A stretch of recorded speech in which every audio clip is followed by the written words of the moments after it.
आज के इस वीडियो में हम एनालिसी माइकल के केस के बारे में स्टडी करेंगे, जिसके मरने से पहले के एक साल में 67 एक्सोर्सिज्म करना पड़ा था और इस एक्सोर्सिज्म को मॉडर्न हिस्ट्री के one of the famous exorcism माना जाता है।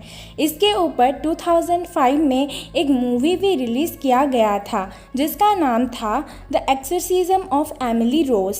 कहा जाता है कि एनालिसी के ऊपर 6 से ज़्यादा बुरी आत्माओं का बस था, जिनमें से एक लूसीफर और एक हिटलर भी था। इस बात में आखिर कितनी सच्चाई है? क्या सच में एनालिसी डोमेनिक पोसेशन का शिकार था या इसके पीछे कुछ और ही साइंस है? इस वीडियो में मैं आपको हर चीज़ों के बारे में डिटेल इन्फॉर्मेशन दूंगी। वीडियो के आखिर तक आपको ये सारा खेल समझ में आ जाएगा। यूट्यूब में कहीं भी आपको इससे ज़्यादा डिटेल इन्फॉर्मेशन नहीं मिलेगी, इस बात की मैं आपको गारंटी देती हूँ। तो वीडियो शुरू करने से पहले अगर आप चैनल में नए हैं तो सब्सक्राइब करें और साथ में बेल आइकन को भी ज़रूर दबा दें। 1952 में एनालिसी का जन्म एक बहुत ही अनुशासित कैथोलिक फैमिली में हुआ था। उसके पेरेंट्स एक्सट्रीम रिलीजियस थे। एनालिसी की बड़ी बहन मर्था का डेथ केवल 8 साल की उम्र में हो जाता है। इसी हादसे की वजह से एनालिसी के ऊपर उसकी माँ बहुत दबाव डालने लगती है। उसे बार बार एक पवित्र जीवन बिताने की सलाह दी जाती है और उस पर कड़ी नज़र भी रखी जाती थी। अगर आप नहीं जानते तो मैं बता दूं कि ज़्यादातर केसेस में जब कोई मेंटल हेल्थ का शिकार होता है तो अक्सर उसका बचपन में कोई बुरा हादसा हुआ होता है। एनालिसी के साथ भी कुछ ऐसा ही हुआ। एनालिसी उसके फर्स्ट सीजर यानी कि मिर्गी का दौरा 1968 में एक्सपीरियंस करती है, जब वो अपनी 16 बर्थडे के बहुत ही करीब थी। अपनी क्लास में वो सडनली ब्लैकआउट होकर गिर जाती है और उसी रात मिडनाइट में वो कॉन्शियसली पैरालाइज हो जाती है और 15 मिनट्स के बाद अपने आप ठीक हो जाती है। एक साल बाद अगस्त 24, 1969 में ये दौरा उसे फिर आता है और उसे एक फैमिली डॉक्टर को और उसके बाद एक न्यूरोलॉजिस्ट को रेफ़र करते हैं जिनका नाम था doctor Luthy, and the doctor was unable to find anything wrong with Anneliese. उन्होंने इसको एपिलेप्सी का सिम्टम बताया और रेगुलर ऑब्जर्वेशन के लिए एडवाइस दिया। जून 3, 1970 एनालिसी को थर्ड टाइम के लिए सीजर यानी मिर्गी आता है and the symptoms are quite similar. इसके बाद उसके साथ कुछ अनरियल चीज़ें होती हैं, लाइक एक दिन एनालिसी मिरर में नोटिस करती है उसके आईज सडन चेंज होकर ब्लैक हो जाती हैं। जून 16 में एनालिसी एक और डॉक्टर के पास जाती है ट्रीटमेंट के लिए, जिनका नाम था doctor von Haller. Doctor Haller Anneliese में ईईजी टेस्ट करते हैं और सम इरेगुलर अल्फा पैटर्न और कुछ थीटा और डेल्टा वेव्स डिटेक्ट करते हैं। अगर आप ईईजी क्या है नहीं जानते तो बता दूं कि इस टेस्ट में ब्रेन के वेव्स में ऑबनॉर्मलिटीज़ और कुछ इलेक्ट्रिकल एक्टिविटीज़ डिटेक्ट किया जाता है। उसके प्रीवियस सीजर्स को ध्यान में रखते हुए डॉक्टर उसे एक एंटी कॉन्वुलेसेंट ड्रग रिकमेंड कर देते हैं।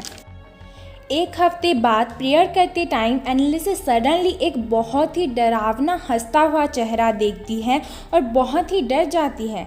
इसी टाइम से ही उसे प्रेयर करने के लिए भी डर लगने लगता है। यहाँ सोच करके अगर वो प्रेयर करेगी तो दोबारा उसे वो डरावना चेहरा दिखाई देगा। यही वो टाइम था जब उसे ये लगने लगा कि ये कुछ साधारण मानसिक बीमारी नहीं बल्कि कुछ और ही है, यानी समथिंग लाइक डेमोनिक पोसेशन। लेकिन ये बात वो डॉक्टर के साथ शेयर नहीं करती है।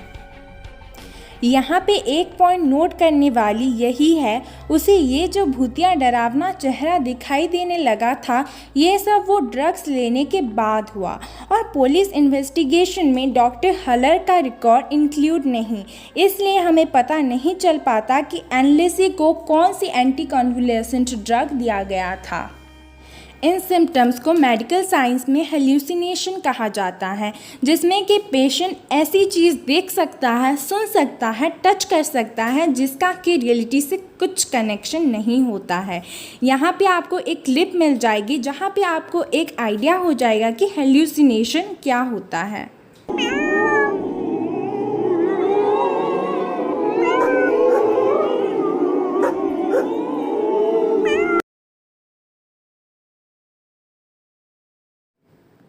उसके नेक्स्ट 2 इयर्स में एनालिसी अक्सर स्कूल मिस करती है due to illness and felt lethargic, पर उसको सीजर आना बंद हो गया था। वो एंटी कॉन्वलेसेंट ड्रग जो डॉक्टर ने रिकमेंड किया था वो तो सीजर को ठीक करने के लिए कामयाब हो जाता है, पर उसे बार बार डरावनी आवाज़ सुनाई देते हैं और कुछ डरावनी चेहरे भी दिखाई देते हैं, मतलब वो हेल्यूसिनेशन और भी बुरा हो जाता है। 1973 में हाई स्कूल के बाद एनालिसी जब यूनिवर्सिटी में जाती है उसकी हेल्यूसिनेशन और भी इंटेंस होने लगती है।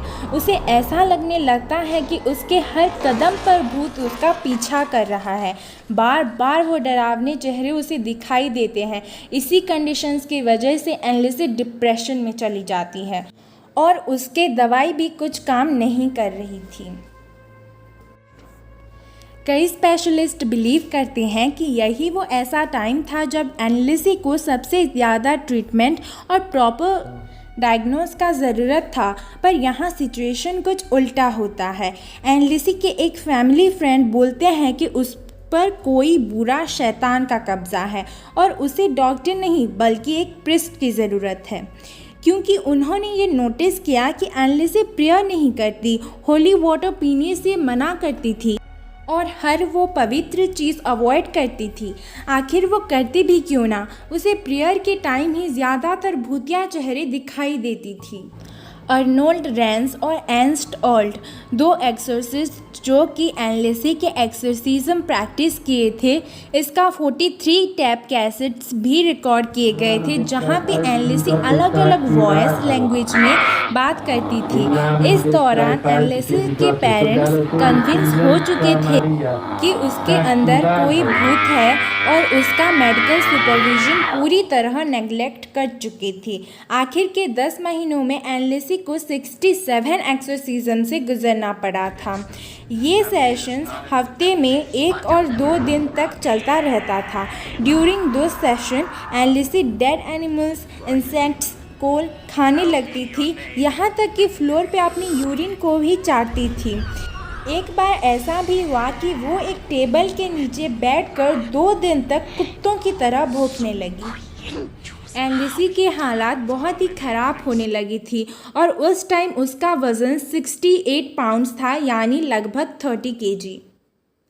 1976 जुलाई 1 मॉर्निंग 7 o'clock की बात है जब एनालिसी के फादर देखते हैं कि एनालिसी सो रही है और वो ऑफिस के लिए निकल जाते हैं। 1 घंटे बाद उनकी वाइफ का कॉल आता है और वो बताती है कि एनालिसी का डेथ हो गया है। पोस्टमार्टम के बाद पता चलता है कि एनालिसी का मौत माल न्यूट्रिशन और डिहाइड्रेशन की वजह से हुआ है। ऑटोप्सी में सामने आया कि उनके दांतों में फ्रैक्चर थे, आंखें काली पड़ चुकी थी और शरीर के कई जगह पर चोट के निशान थे। एनालिसी माइकल एक बहुत ही स्ट्रॉन्ग गर्ल थी। She fought her best fight according to whatever going through her. अगर आखिर के टाइम में उसका थोड़ा अच्छे से ख्याल रखा गया होता और मेडिकल ट्रीटमेंट जारी भी रहता तो वो शायद नहीं मरती। हालांकि इन्वेस्टिगेशन के बाद एनालिसी के माता पिता और दोनों पादरियों जो कि एनालिसी के एक्सोर्सिज्म किए थे, उन्हें उसकी मौत के जिम्मेदार माना गया और सभी को जेल की हवा खानी पड़ी। मेडिकल साइंस के अकॉर्डिंग इस तरह के पेशेंट DID यानी dissociative identity disorder, previously known as multiple personality disorder के शिकार होते हैं, ना कि कोई डेमोनिक पोसेशन। DID एक ऐसी मानसिक बीमारी है जिसमें कोई व्यक्ति 2 या 2 से ज़्यादा पहचान लेके जीने लगता है। हालांकि ये सभी पहचान एक दूसरे से अलग होती है और ये मल्टीपल पर्सनैलिटीज़ कभी साथ में अपीयर नहीं करती। एनालिसी पर कोई भी डेमोन्स का पोसेशन नहीं बल्कि मल्टीपल पर्सनैलिटीज़ डिसऑर्डर थी। DID के कॉजेज वेरियस साइकेट्रिक इलनेस हो सकते हैं like major depression, anxiety disorder, PTSD यानी post traumatic stress disorder, bipolar disorder, schizophrenia और सब्सटेंस यूज डिसऑर्डर। देखा जाए तो ये लिस्ट के मैक्सिमम केसेस से एनालिसी गुजर चुकी थी। एनालिसी को उस टाइम मेडिकल ट्रीटमेंट की बहुत ज़्यादा ज़रूरत थी, जबकि उसका एक्सोर्सिज्म कराया गया था। आज भी लोग मानसिक बीमारी को बहुत ही नेग्लेक्ट करते हैं। जैसे आपके हार्ट, किडनी की बीमारी होते हैं, वैसे हमारी ब्रेन का भी कुछ बीमारी होते हैं। लोग साइंस को समझते नहीं हैं और उसे भूत प्रेत का नाम दे देते हैं। हमें एनालिसी के केस से बहुत सारे लेसन सीखने को मिलते हैं। आपके पॉइंट ऑफ व्यू इस केस के बारे में क्या है, कमेंट में ज़रूर बताना, और वीडियो अच्छा लगे तो लाइक और शेयर ज़रूर करना। Thanks for watching.